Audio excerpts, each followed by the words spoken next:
Hello and welcome to Non-Dual Therapy. Earlier today I did 5-MeO malt for the third time. I upped the dose to 18 milligrams this time. I was expecting a maybe not much bigger, but I was expecting a bigger experience, and it was a little bit stronger than the 16 milligram, but it wasn't like that giant step up from 14 that I experienced. Now this may be because it wasn't the day after. My first two experiences were back-to-back days. Today is about a week after those experiences, so I've had time to kind of reset. Now initially when I was laying in the prone position, just waiting for the medicine to fully absorb, I was having mini breakthroughs within the first 5 minutes. My mind would kind of be wandering, and then I would catch it, and then I would just poof into non-duality, and my hands are kind of doing their thing. So I had a couple of those experiences within the first 5 minutes. Now I'm filming this at the beginning of the week. I had 2 soccer games this past weekend. Usually I only play once, but I had 2, and I'm really feeling my body's really sore. So I can really feel it if I'm rolling up on my back and I'm putting my legs in the air, and I can feel it in my neck, and just like all my muscles are sore. So most of my trip was just spent on my back with my hands in the air, and my hands are doing the symmetrical movements, and not too much rolling this time. Now at times with these hand movements, sometimes my entire body would just stop. When my hands are actually flowing and everything's moving symmetrically, I am working through something, some type of an illusion, some type of block is being worked through. And when I completely stop, I'm like at a gate. I don't know how to go through it. Sometimes I need to make a decision, sometimes I need to let go of something. But I'll realize that I've stopped. And once I realize, I can just focus on doing nothing. And when that happens, then the hands start flowing again in these nice symmetrical movements. Now there was a moment in this trip where I wanted to revisit some things that I kind of finalized in my last experience with 5-MeO malt. I realized this right away. And instead of going down those avenues of revisiting them and kind of distracting myself, I just, nope, I've already figured this out, and I just capped it right then and there, and they just went away. And I didn't revisit that at all. It didn't come up again throughout the entire trip. Okay, so from here, I started to explore my breathing exercises. I do 30 breaths, and by the 5th breath of the first round, I completely lost track of what number I was at. Time and space kind of collapsed in on itself, and I was just like left as a body. There's just a body here breathing, and that's all that's happening forever. It's just infinite breathing. I was just there for infinity. That's it. And then I'm just breathing in, breathing out, breathing in, breathing out. And then I was like, well, I gotta do something. I can't just do this forever. And then kind of parts of the mind started to reemerge, and then I kind of like remembered what I was trying to do there, if that makes any sense. So I completely lost track. I had no idea. I was like breathing throughout this, maybe 20 breaths in. I was like, okay, I need to there's a certain amount of breaths I need to take, and I have no idea how many I've done. So I'm just going to do a couple more, and then I'm just going to exhale and hold. Now what I'm finding that's kind of uniform across my 3 experiences so far with this breathing exercise and 5-MeO malt is that very first exhale. I can exhale all the way down, and then I'm holding it. There seems to be like this barrier that I cross where I no longer care if I live or die. This has happened in all 3 of my experiences with 5-MeO malt. So much so that when the ego reassembles, I can't really remember if I'm supposed to exhale or inhale or what part of the breathing I'm at. And usually when I'm sober doing this, the body starts to need oxygen, so it'll start to signal that it's ready to inhale. But there it's like, it just feels like I can go forever. Like it's just eternity. And I have no idea if I'm supposed to inhale or if I'm supposed to exhale. So I do a little inhale just to test it. And if there's room for my lungs to expand, then I know I'm supposed to inhale. And I do a big breath in, then I rush all the energy to my head. And when that's happening, I'm finding that there's little things being broken down. I'm able to further rest in that space where there's energies happening, and energies like rushing to my head, but I'm just able to just remain calm.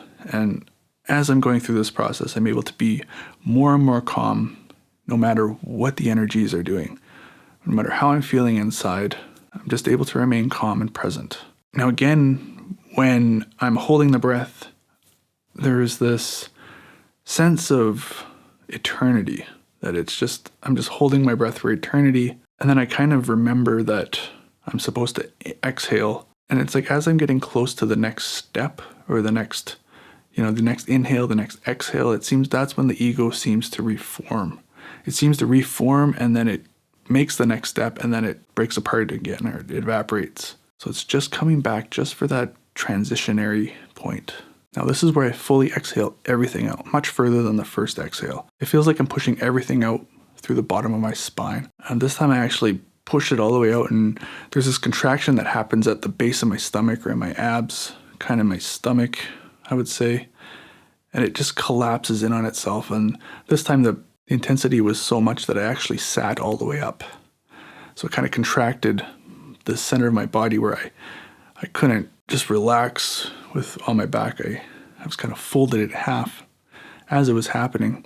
I am finding on that last exhale of each round, the ego seems to try and hold on, or it's trying to be confusing, or it's trying to do something that makes it seem like it's doing something.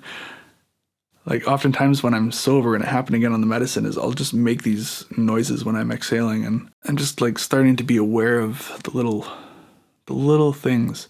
So if I can just relax into it without these extra movements or sounds, it just takes away more options of the ego.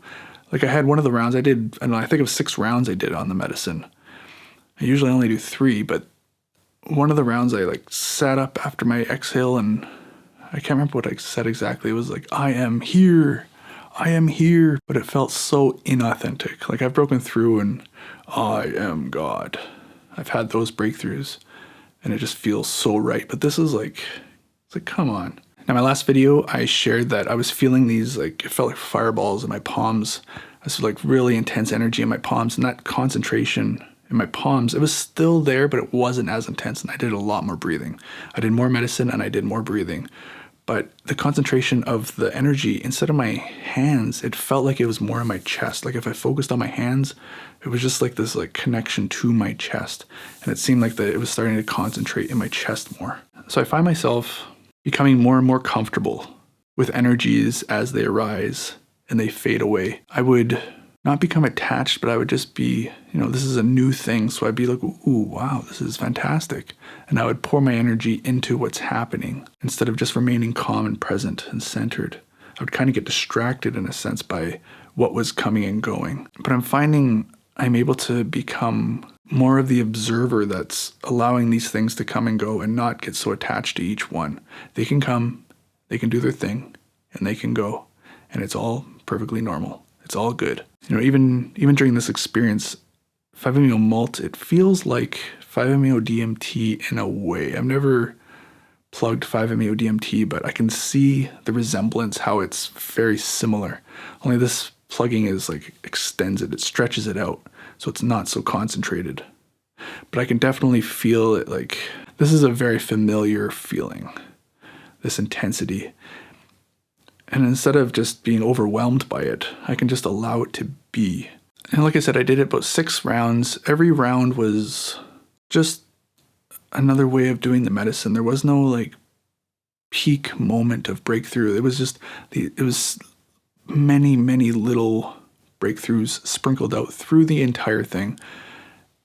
And the entire breathing experience as a whole is important. Every part is as equally important to every other part. I was putting emphasis on the final exhale because that's when I would break through and I would have a non-dual experience. But I think it was the 2nd or 3rd round. Every inhale I took, I was like kind of reforming the ego, and then every exhale I took was be like a non-dual experience. So it was just like, and it's just forming and going away, forming and going away. It's like duality, non-duality, duality, non-duality. It's like every part is as equally important as every other part. Now, coming to an end, about an hour into this experience, I went to the washroom and I came back. And before I get to the final part, the one thing I forgot is that I was really nauseous in the middle of this experience. And I fasted all morning. I didn't have anything to eat, so it wasn't about that. It was like I felt nauseous in a way that there was an option to resist the movements, the symmetrical movements. And I felt like instead of resisting the movements, I just kind of jumped into it even more. And by resisting it, there's kind of like a backlog of energy that gets built up and it needs to come out some way. So I felt if I stopped and I resisted completely, I probably would have thrown up. But instead, I allowed it to flow, and I flowed with it. And as I'm flowing with it, I'm allowing the energy to move up and out in whatever way it needs to. Now, getting to the end of my experience, I came back and lied on the mat after I went to the washroom, and I got about 20 minutes left. But for these full 20 minutes, I kind of realized I was like in and out of non-duality a lot. Like on 5-MeO MALT, it's really your thoughts are kind of present with you, and you're able to kind of analyze a bit better than I would say weed. On weed, I have a lot of in and out of non-duality, but it's like so jumbled and it's hard to focus. But on 5-MeO MALT, everything's like so like streamlined and it's nice and clear. So I was like, so I keep bouncing out of duality and non-duality. It's like, how do I stop? It's like, how do I just not have to come out of non-duality anymore? And how do I have to stop coming out of duality? Because it's like I'm chasing my own tail. By searching, I'm creating a problem with no solution. And the only way I can actually solve it is by giving up. And once I give up, I realize that I'm already what I'm looking for. Like Alan Watts describes it like, can you see your own eye? What are you looking for? What you're looking for is exactly where you're looking from. It's like so simple, but it's like I said in the last video, it's too simple that it's overlooked. So with that being said, the solution is to stop searching. And it's like, I don't know how to stop. I just, every time I come back, I'm just like so focused on I need the answer. I need to know. What am I looking for? What is it? But I'm already here and I've seen it so many bloody times. I keep going inside myself looking for something that's like somehow going to make me whole or complete. Somehow that's going to make me better than I already am. And the question arises, is there such a thing to be found? It's like, no, I'm already it. This is it. This is already it. So again, by searching for an answer, it creates a problem with no solution. So the only way to find the answer is to give up. A finite mind cannot hold infinity. Thanks for watching. I'll see you on the next one.